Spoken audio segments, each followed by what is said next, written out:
caderno, apostila, estojo, caneta, mas também álcool gel e máscara. Na pandemia, a lista de materiais escolares teve que crescer. Diante dos dados absolutamente alarmantes da pandemia do novo coronavírus, o então governador do estado do Rio de Janeiro, Wilson Witzel, acompanhando a postura de diversos outros governadores pelo Brasil, decretou em 13 de março de 2020 a suspensão das aulas presenciais em todos os tipos de ensino. No entanto, no ano seguinte, agora em fevereiro de 2021, as aulas foram autorizadas, elas foram retomadas, mesmo diante de uma taxa de contaminação e de ocupação dos leitos sumariamente piores. Surgiu então, nas escolas, uma nova modalidade de ensino, o ensino híbrido. Nele, ora os alunos assistem às aulas da escola, ora assistem às aulas de casa. Para que essa adaptação ocorresse, foram necessárias, portanto, diversas formas de adequação. Os principais protocolos definidos pela Prefeitura do Rio de Janeiro são o distanciamento de 1,5 m entre carteiras, higienização frequente nas mãos, uso de máscaras obrigatório, exceto para crianças com menos de 3 anos, refeições sendo realizadas nas salas de aula e com horário de entrada e saída sendo escalonados. Mas será mesmo que as escolas estão sendo capazes de cumprir as exigências?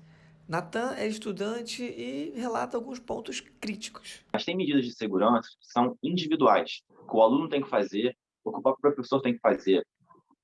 Botar máscara, não levantar e ficar agarrado com o colega, na hora do intervalo não ficar muito próximo, medidas individuais, que a escola até tenta cercear, mas que se não tiver vontade própria do aluno, não funciona. O aluno, se não tiver vontade de fazer, não adianta. Depende muito do pessoal de cada um, e contar com o individual de cada um para seguir cada medida é muito difícil. Ir para a escola é um risco. Paula, dona de um colégio de educação infantil que abrange alunos de 4 meses a 6 anos de idade, conta que, além da importância das aulas presenciais para equilibrar as contas, o apelo dos pais pelo retorno foi fundamental. Nessa faixa etária, os pais não conseguem trabalhar com eles em casa, mesmo que os pais estejam trabalhando de forma online, eles não conseguem, porque crianças pequenas precisam dessa atenção. Então, muitos pais nos ligavam, inclusive até tivemos casos de crianças emocionalmente abaladas por conta disso, e os pais pedindo para que a gente voltasse, só que não dependia da gente, né? A gente não pode ir contra uma lei. Mesmo que escolas prestem um serviço que é pago, contrariando o ditado, nem sempre o cliente tem razão.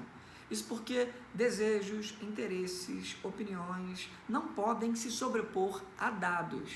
É isso que atesta o pesquisador da Fiocruz, Daniel Santos.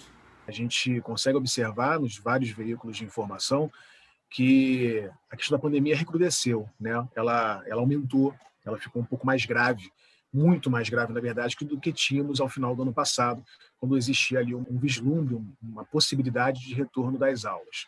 E não só o panorama epidemiológico está mais grave, como todos os processos, todos os caminhos que precisam ser tomados para que haja efetivamente uma análise segura do retorno das aulas, eles não estão sendo cumpridos. Para retornar às escolas de forma presencial, você tem que analisar ali a taxa de transmissão comunitária, você tem que analisar o número de casos para cada 100 mil habitantes, né, que tem que estar em torno ali, na verdade, abaixo de 49, né, nessa relação, para que você tenha um retorno seguro. Você tem que ter uma capacidade de triagem e de testagem dos profissionais da comunidade escolar, não só da comunidade escolar, mas também como entorno. Então, uma série de fatores que a gente precisa observar que deveriam estar sendo ali encabeçados pelo governo, mas não está. O que tem sido feito atualmente nesse retorno, o que é completamente diferente, é que estão simplesmente colocando a escola como sendo uma atividade essencial que precisa retornar de qualquer maneira para tentar evitar, embarrear a possibilidade de suspensão das aulas, mesmo que haja um cenário genocida, de morte de pessoas, de vários recordes ruins, né, que são batidos diariamente de morte, a gente continua mandando nossos alunos, alunas, nossas crianças para as escolas. Uma pesquisa realizada pelo Ibope Inteligência em São Paulo mostrou que 63% dos pais entrevistados são contra o retorno das aulas presenciais em meio à pandemia. Quando se trata de educadores, a rejeição é ainda maior. Uma pesquisa feita pela Nova Escola mostrou que 78,3% dos entrevistados são contra a volta às aulas. Quando questionados sobre o motivo da rejeição, citaram segurança, protocolos de higiene mal executados e desigualdade. Falta ainda um personagem nessa história: o professor. É ele quem mais se expõe, pois fica se locomovendo entre salas e mesmo colégios. Luciana viveu a experiência de dar aula presencial na pandemia e o impacto do retorno foi grande. Eu saí ao mínimo possível e de uma hora para outra me falaram assim: você vai estar numa escola, vai estar com metade das crianças, né? E eu voltei para casa desesperada, eu quase abandonei, né? Porque eu não estava preparada para isso. Então, minha questão não foi o ensino, foi a questão que eu comecei, acho que, a ter pânico de pessoas, né? Então, foi desesperador por conta disso. Eu já passei muito mal de fevereiro para cá, por estar numa sala com 5 alunos. Eu não sei se eu tivesse mais, entendeu? Eu confesso que eu chego cedo na escola para não ficar passando por ninguém pelos corredores demais e vou para minha sala.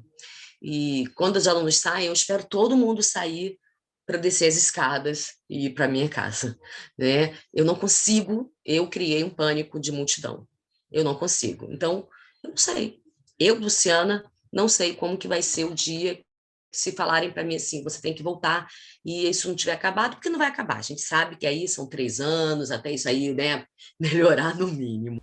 E não é só a questão sanitária, do presencial para o remoto, do remoto para o híbrido e agora do híbrido para o remoto novamente. Como essas mudanças frequentes têm impactado a dinâmica das aulas?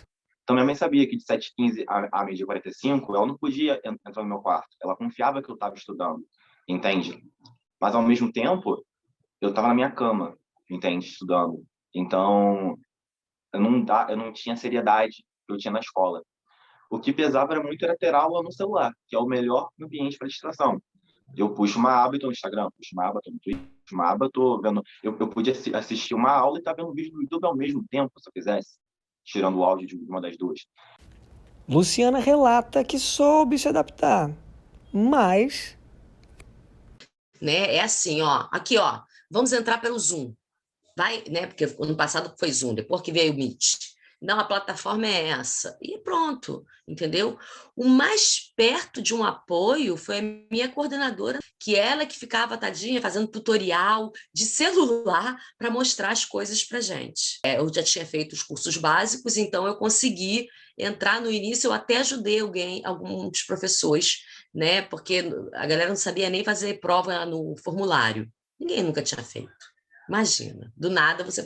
prova semana que vem, formulário. Agora, preparação nenhuma. De ano passado para cá, o que eu já troquei de internet, porque a internet não era boa, mas sou eu correndo atrás, eu fazendo, ninguém pergunta. O máximo que você tem no público é o computador, tem computador aqui na escola e tem internet. Aí eu vou pegar um ônibus e ir lá para aquela escola pública, se eu passei um tempão sem sair de casa, né? Escola particular, eles contam o que você sabe, né? Que você tem e vai.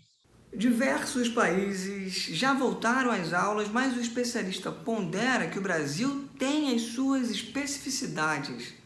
Nós não fomos capazes, no nosso país, por inabilidade principal do governo, de encaminhar processos de testagem em massa em municípios e estados. Tá? A gente não é capaz, atualmente, de garantir a testagem da comunidade escolar e, como é colocado no CDC, né, no Centro de Controle de Doenças dos Estados Unidos, né, órgão referente aos Estados Unidos, a gente não é capaz de fazer uma testagem dos profissionais da escola, da comunidade escolar, alunos, alunas, professores, professoras, outros profissionais da instituição de ensino e mais uma parcela da população do entorno. Isso é preconizado nos padrões da CDC, para que você tenha ali o controle dessa transmissibilidade, tenha ali uma ideia da taxa de contágio e consiga garantir o retorno da aula presencial de forma segura. Na escola a gente aprende teorias, fórmulas e mesmo a conviver. Mas a grande lição da pandemia é que não existe valor maior que a vida.